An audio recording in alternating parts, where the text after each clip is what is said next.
کارتون سمی رزیدنت ایویل 4 حمله و دوبله فارسی خنده‌دار.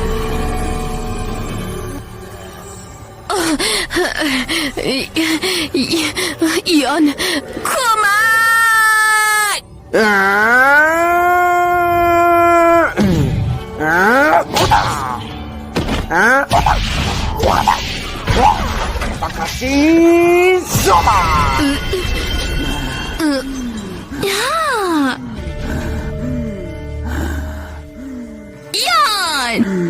تو پیشمرگم شدی. گوشو ببینم. مجبه نگفتم دم پله بمون تا من بیام. چه فکر بکری؟ فکر مرس نگاه کن. من برای اینکه به تو برسم از 4 تا اسکل اره برقی، یه گول بیابونی غیر بیابونی و یه پنجه طلایی شیطون ملا و یه خانوم خوشگل رفتم تا به تو برسم. اگه یکن زرنگ باشی میفهم که خیلی آسون بود و اصلا سخت گوز نبود. اختیار کن.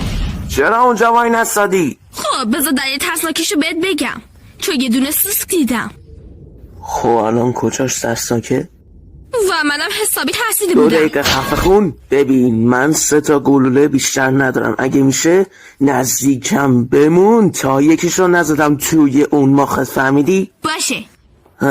میدونم برخه یه دسته گلی با میره. بابا فقط 5 ثانیه گذشته. اگه از این انیمیشن خوشت اومد حتما دکمه سابسکرایب رو بزن.